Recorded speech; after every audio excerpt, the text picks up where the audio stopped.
We're here with Cricket Lou from Infoblocks to talk about security, DNS, and all the latest news that's been around the net around DNS has been pretty compelling over the past few weeks. Obviously, you live this every day, but early on, a couple weeks ago, early in the security blogs, this DNS vulnerability exploit around the name servers was out there. Then it became industry news, kind of front page of in the industry, and then it kind of went mainstream with the New York Times. The Journal, it's been all over the place. Well, I mean, it's amazing. I mean, what is going on there, and why has it gone mainstream?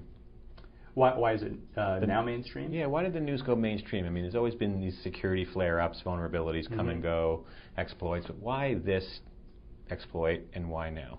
Well, I think part of it is that this is a systemic exploit. It's not just an implementation flaw in a particular piece of software. It's something that's sort of endemic to DNS and to name servers in general. And that's been a really big deal. And the way that it played out, I think, was really compelling to people, too, to have Dan Kaminsky say, there's this big vulnerability everybody needs to patch, but I can't tell you the details. To have these teams of hackers trying to work out what he had discovered. That was, I think, fascinating for a lot of people to follow. Made for pretty interesting journalism. And Dan Kaminsky obviously kind of kept this kind of close. Everyone kind of knows these little nuances. You've been involved in DNS way back early on in the internet with HP, so you're very familiar with DNS. He kind of kept it close, and we all know to patch, but the question is, how does this rank in terms of vulnerabilities, and how would you rank this one? Well, I think that for a number of reasons, this is really the biggest. We've had other vulnerabilities that have affected DNS, but DNS has never been as important to the internet or to corporate networking as it is today. That's a big deal. Again, this is a systemic problem, not a particular vulnerability that might only affect one or two vendors or a particular make and model of name server. This really affects lots of different name servers. We have a ton of name servers out on the internet today. We believe about 11 million name servers on the internet, and a very large number of them are affected. DNS, as everyone knows, when it started out, was very simple. I mean, it ran servers and it ran the internet as we know it. But now the internet's changed. It's a lot more complex, more connected devices to the internet. How would you compare the scope and the impact of this exploit, the ease of this exploit? How would you talk about that? Well, we have had another cache poisoning attack out on the internet. It was a long time ago, back in July of 1997, if I remember correctly. And it was carried out by a guy named Eugene Kasparev. And this was done exploiting a particular flaw in the implementation of bind name servers at the time. And it wasn't done for malicious purposes particularly. It was done more as a protest, because I think Kasparev believed that the internet had an unfair monopoly over registration services. And in fact, really they did at the time.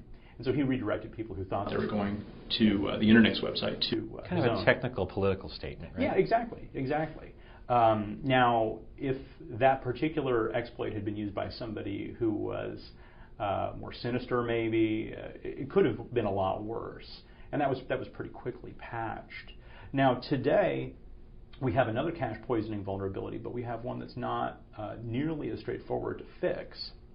And in fact, some of the fixes that went in after the Kasparev attack are actually subverted by this particular, by the Kaminsky vulnerabilities. So we have a less easily mitigatable, if that's a word, attack. We have one that affects tons and tons of name servers.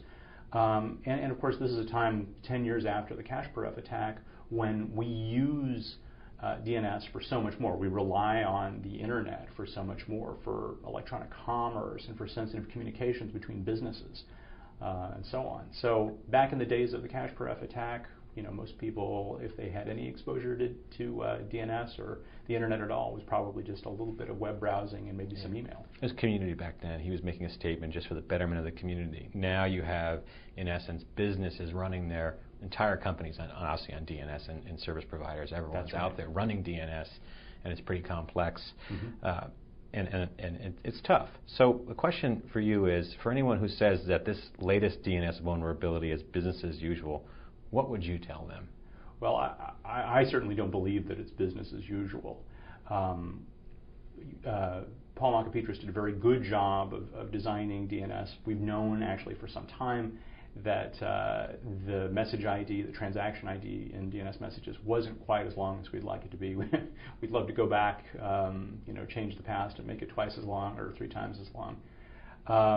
But this is a systemic vulnerability in DNS, and it's not something that we can afford to simply ignore.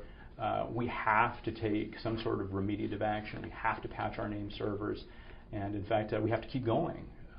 The source port randomization that they're using to address this particular vulnerability makes it more difficult to exploit, but not impossible. So we really need to keep working. Let's talk about the patch announcement and why this is so noteworthy.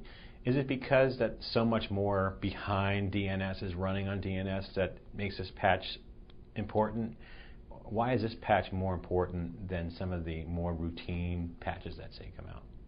Well, there are a number of reasons. One is that it's not just one patch. It's not just, for example, one new version of bind that closes some vulnerability. It's actually lots of patches.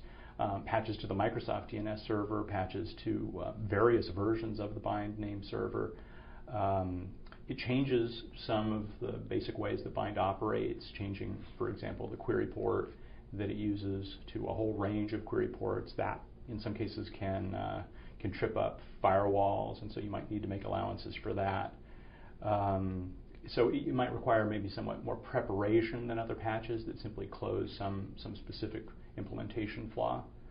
And of course, we rely so much more on DNS now than we ever have before. There's so much infrastructure riding on it, so many networked applications, Active Directory infrastructure, electronic mail, all the web traffic and web commerce that's going on. Is DNS old and outdated or broken, or what is the state of DNS? So much runs on it. These seem to be happening.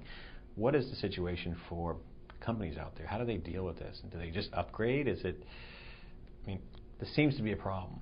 Well, DNS is actually, if you think about it, a tremendous success. We just passed the 25th anniversary of DNS, and you'd be hard-pressed to name another technology that's scaled as well as DNS has, to go from the ARPANET, basically, of thousands of hosts, to the Internet today of hundreds of millions of hosts.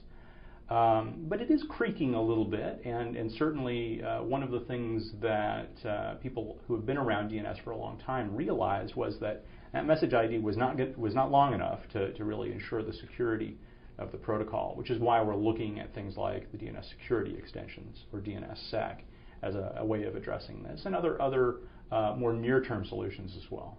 Well, you've been in the DNS area for a long time, and security takes on a much broader role today in terms of the application layer down at the infrastructure.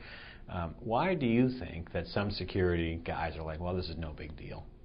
Well, I think that some security people recognize this. Some of them probably were aware that message ID was not really long enough. It was only 16 bits long. This is also similar to a couple of past vulnerabilities. There was a gentleman named Amit Klein at Trusteer who did some really interesting work last year in determining that the pseudo-random number generator that the bind name server and the Microsoft DNS server used weren't sufficiently random. They weren't really generating good random message IDs, and consequently it was easier to conduct a spoofing attack. And maybe some of them are confusing, some of those administrators are confusing Klein's discovery with this current vulnerability. And this current vulnerability will affect you even if you are completely patched and have a quite random pseudo-random number generator. So what you're saying then is that if you patch, but this little vulnerability can actually undo that. Right. So my worry is that some of those administrators may think, we already upgraded last year after we heard about this pseudo-random number generator flaw in bind that Amit Klein discovered, and so we're covered. But that doesn't cover you with respect to this vulnerability. Why do you think that the number of administrators out there are always hesitant to patch the DNS servers? What gives there? Are they just busy? They just kind of not on their radar? What's your take on that? Well, I think there are a lot of factors. Certainly they are busy. They've got a lot going on. They have a lot of other responsibilities besides just DNS. I was very, very fortunate when I was at HP to have my primary responsibility be DNS, and I think most people have lots and lots of other things to do. Also,